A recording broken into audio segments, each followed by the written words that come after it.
Welcome to CBC Windsor News at 6. I'm Meg Roberts. Thanks so much for spending part of your evening with us tonight.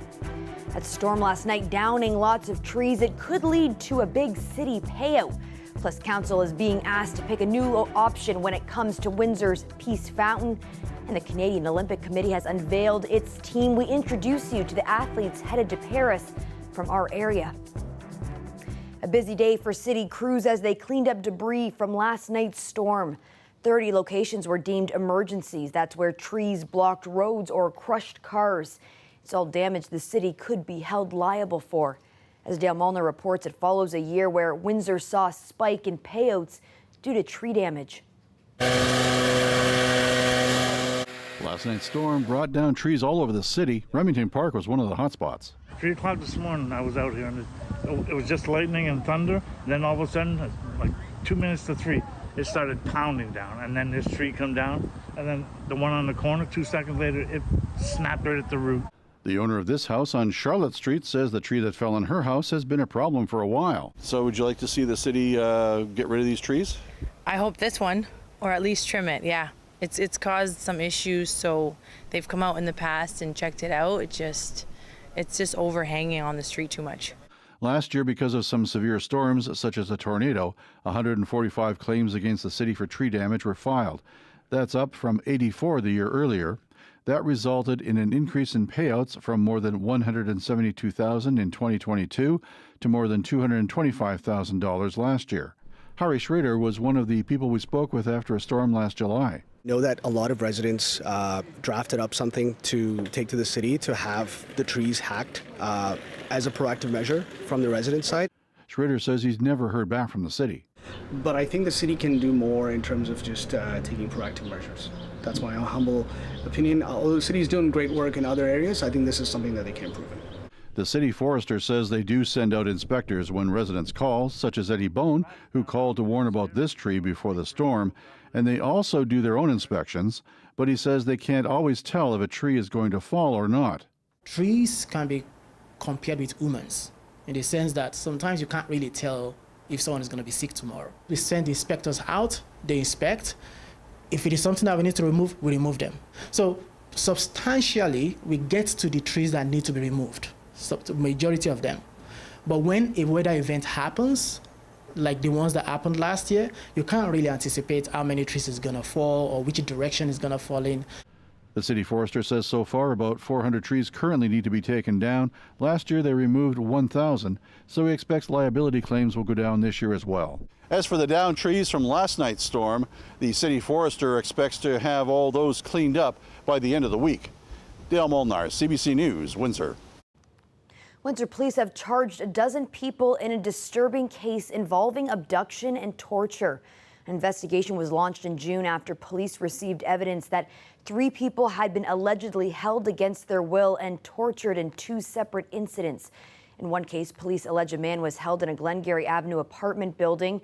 In a statement, police said investigators obtained video evidence that showed 7 suspects securing the victim to a chair and assaulting him with their fists and numerous weapons, including a taser and an industrial torch.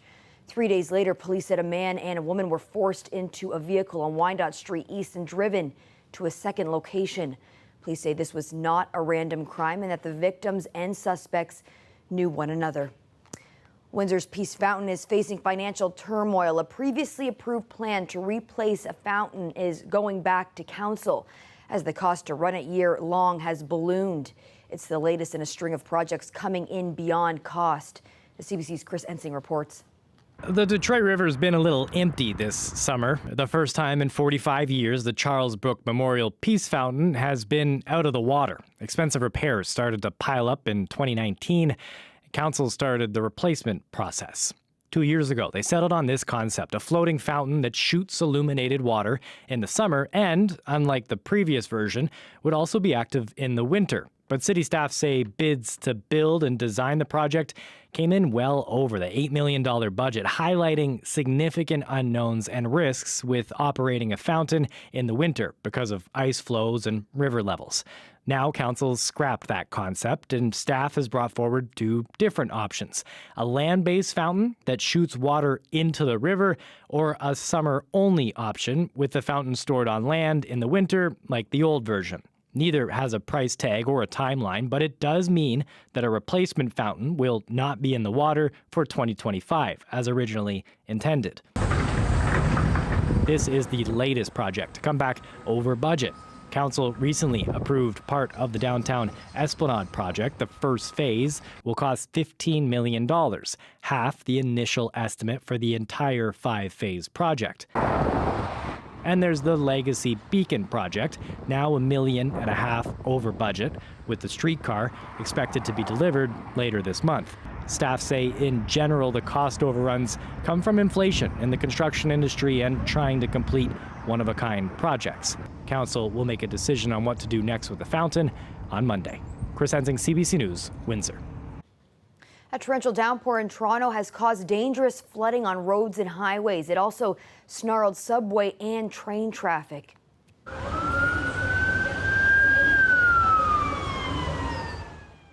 Flooding forced the closure of parts of the Don Valley Parkway. Other parts of the Greater Toronto Area have also been impacted. The heavy rain also shut down Union Station, the city's main subway and commuter trains hub. Environment Canada says some places could be swamped by up to 125 millimeters of rain before the day is over. The flooding also knocked out power to 167,000 customers earlier today.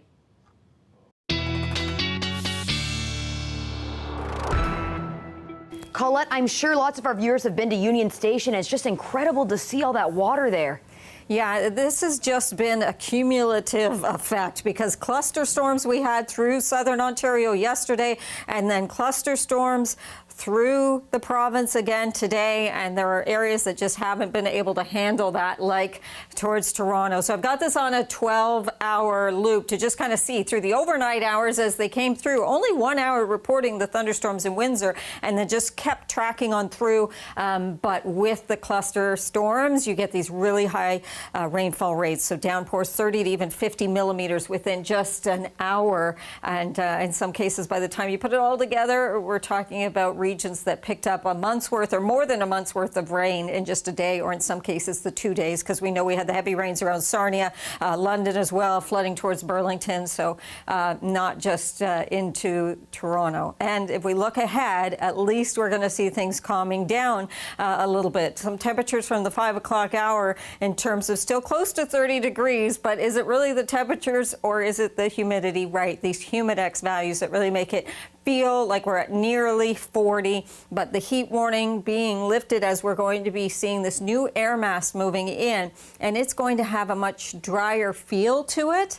So I'm not just talking about drier in terms of the rain that might be in the forecast, I mean those dew points. So the moisture content of the air will be coming on down. So behind that main cluster of storms, still some isolated storms that have been developing, adding insult to injury around the London area towards Kitchener and Guelph and eastward from there. But the big picture just shows a few of these kind of spotty in nature. That's why I say isolated. It's not everywhere. We still have the cold front to push through. And along that, I think we'll see some storms lining up, but much of that energy I see staying more stateside. So I do still have some scattered showers or thunderstorms in our forecast as we move through the night into Wednesday, but I'm keeping most of that energy south of us, so I'm only putting us on Wednesday at about a 30% chance. So I don't think we're going to see too much from this, but just know a few things could bubble up here, and we've certainly had enough of the rainfall, right, to come on through. Then we do get into a sunnier pattern as well, and also those temperatures are going to be quite comfortable. Overnight tonight, they're still on the warmer side,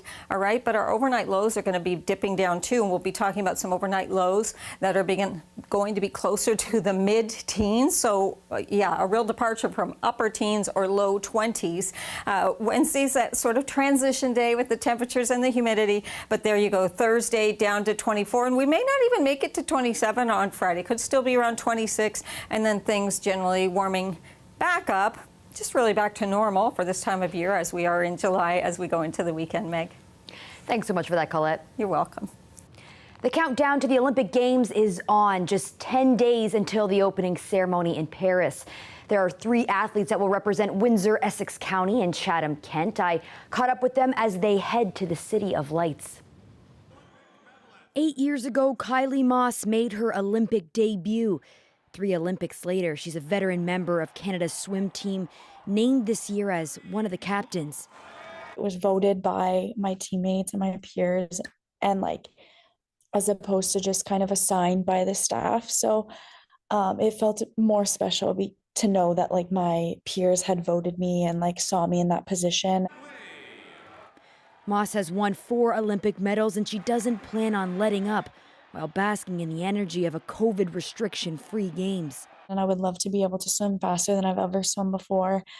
But at the same time, I think also what I'm really telling myself is it being my 3rd Olympic Games, I really just want to enjoy it, and especially again after Tokyo, and not really being able to enjoy it to the same extent. Bridget Carlton hits a 3-pointer to extend the Canadian lead to double Bridget digits. Carlton from Chatham, Kent will head to her 2nd straight Olympics with the women's basketball team. 3 years ago in Tokyo, she ended up ranking 2nd on the team in minutes played and points per game.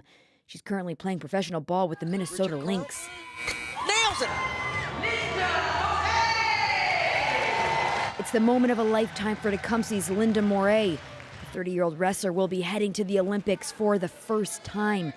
Not only a huge deal for her, but her family as well. I've got about 20 plus family and friends that have already booked a ticket. So I'm going to have a huge support system out there. It's a dream that's seen a lot of ups and downs. Moray unsuccessfully tried qualifying for the Olympics in 2016. In 2019, she won gold at the World Championships, but later failed to qualify for Tokyo. Just a message of perseverance. It's definitely not easy, this road. And no matter what you kind of pursue in life, if it's something difficult, it's going to take time to get there. It doesn't happen overnight. There's going to be a lot of roadblocks, a lot of setbacks, but there's also going to be some moments of a lot of enjoyment throughout it. Hard to follow up those 3 women, but I myself am on an Olympic adventure of my own. This will be my last show for about a month.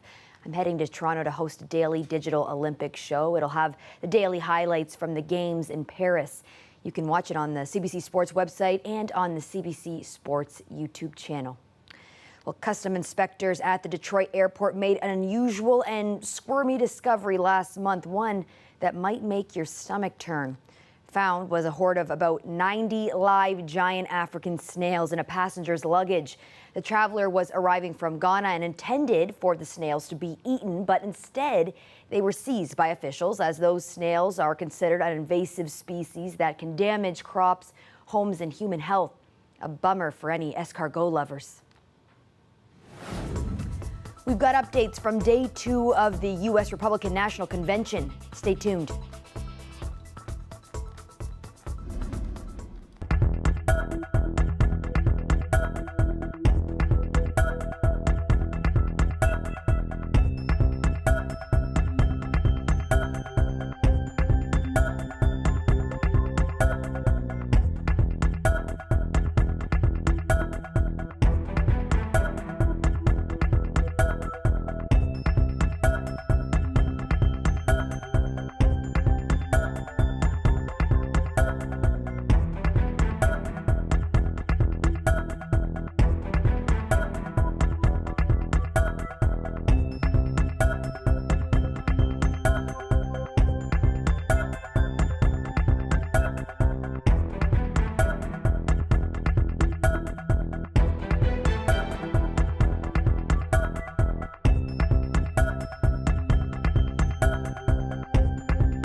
Newcomers to any big city can face daunting challenges. In Canada's extremely tight housing market, finding a place to live is an immense problem. And in Toronto, renters can find themselves fronting thousands of dollars to convince landlords that they are reliable tenants. CBC's Lisa Shing has the story. Her small one-bedroom apartment in downtown Toronto costs Lorena Portugal roughly $2,300 a month in rent. But when she was first trying to find a place, she paid a lot more up front, 4 months worth. Obviously, it shakes your stability. Portugal and her boyfriend moved to Toronto from Peru 10 months ago and expected this to happen. Friends had told them stories of landlords suggesting payment of 6, even 12 months all at once. You don't have an option, because if you mention, hey, I can't afford to pay you 4 months in advance, okay, just then look to another landlord or to another building. Rafaela Cruz heard it from several real estate agents. In our case, he was telling us, you don't have credit score, you don't have a job in Canada. CBC News spoke with multiple newcomers to Canada who said it was the only way to secure a home in an increasingly competitive and expensive housing market. In Ontario, it's illegal to ask for more than first and last month's rent, but there's a gray area. There's nothing stopping a tenant from offering to pay 5 months, 6 months, 7 months up front. Some lawyers say many landlords are trying to protect themselves against the risk of tenants failing to pay, but that means the most vulnerable won't have a place to live. If you think about refugee claimants, they take the hardest of the cake because they are the ones that are coming from displacement. They're the ones that might come with very precarious mental health and financial conditions. Renters in Ontario can complain to the province's landlord and tenant board, but there's a months-long backlog to get a hearing, let alone a decision. So many are opting to do what they can to get a roof over their heads now. Lisa Shing, CBC News, Toronto. There's new research about the opioids that are given to patients when they leave emergency rooms, specifically the safety concerns that come when the number of pills prescribed is more than needed. Megan Fitzpatrick looks at the potential consequences. A life-changing motorcycle accident years ago cost Graham Lord the use of his arm. I ripped my C5, 6, 7, partial 8 out of my spinal cord. I have severe chronic nerve pain. When he was given an opioid prescription for his pain, the size of it surprised him. Off I went to the pharmacist. Handed it to him, they handed me a month's worth. And then Lord feels lucky he didn't get addicted. Had I got the pleasurable side, I don't know what would have happened. Like, it's scary almost. Finding the right balance in opioid prescriptions is the focus of a new study in the Canadian Medical Association Journal. How many to prescribe and for how long. You have to give the right amount at the beginning to make sure you can have good pain management and no unused or very little unused. Unused pills can be misused or abused. The study involved more than 2,000 patients who went to emergency rooms for fractures, back and stomach pain, and other non-chronic conditions. After being discharged, patients kept track of the pills they consumed. On day 1, 67% took an opioid. By day 14, just 12% did. In all, thousands of pills went unused. Patients with abdominal pain took fewer opioids than those with back pain or fractures. To reduce the number of unused pills, the study suggests pharmacists start by dispensing only half of a prescription. A patient could go back for the rest if needed. And if it's not filled in a certain time frame, it could expire. This study really stirs an important discussion in Canada to consider that opioids, yes, they're effective, yes, we need them, but how do we make sure we distribute them in the safest manner possible? The study authors say the research should help guide ER doctors as they make critical judgment calls, especially as Canada grapples with opioid addiction and overdose crises. Megan Fitzpatrick, CBC News, Toronto. Turning now to news south of the border, day 2 of the U.S. Republican National Convention is focusing on crime and immigration. It's also a show of unity within the GOP, with the party nominee, Donald Trump's former challengers, taking the stage. CBC's Chris Reyes has more from Milwaukee. We cast our delegate votes for the next President of the United States, Donald J. Trump, and his Vice President, J.D. Vance. With Donald Trump now officially nominated, with his VP pick, J.D. Vance, now on the ticket, and after a night in which both men were given a rousing welcome, the Republican National Convention enters day 2 in full campaign mode. In true Trump fashion, Tuesday's theme summed up in a slogan: Make America Safe Again, focusing on President Joe Biden's border policy, a highlight on illegal immigration, also the rise in violent crimes experienced by cities post-pandemic. The slate of speakers include big Republican names, Ted Cruz and Ron DeSantis, plus Trump daughter-in-law, Lara. In a show of party unity, those who challenged Trump for the nomination are also taking the stage, including the last person standing in that bitter race, Nikki Haley. President Trump has unified this party behind him. There are no Nikki Haley voters. There are no this type of voter or that voter. There is only one party unified behind President Donald J. Trump. Outside the convention arena, Trump supporters say the party's agenda resonates. Restoring the respect to law and order, restoring respect to police officers, securing our border.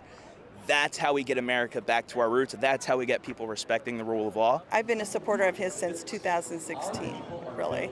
And I think he's probably we finally got somebody that's listening to us and wanting to hear how to help. This convention is building up to 2 big speeches, first from newly minted VP pick J.D. Vance, and then from Trump himself, who will officially accept his party's nomination from that podium on that stage. Chris Reyes, CBC News, Milwaukee. An Israeli airstrike on a UN-run school in a Gaza refugee camp has killed 23 people and wounded as many as 100.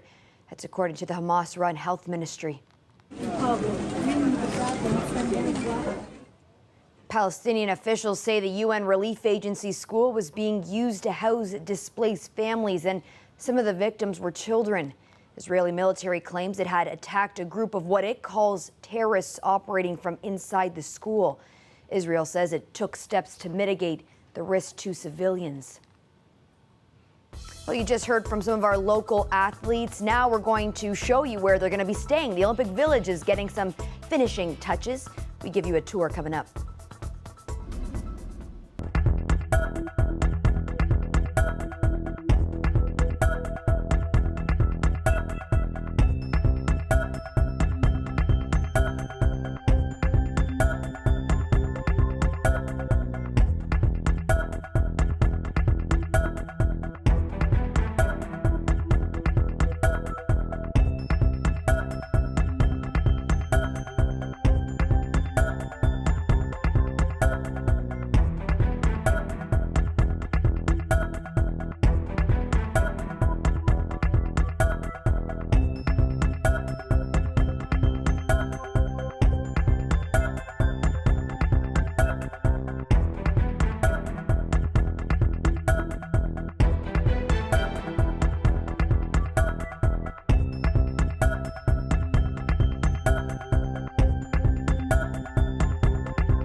Well, the Olympic Village in Paris is getting some finishing touches before thousands of athletes start arriving in the coming days.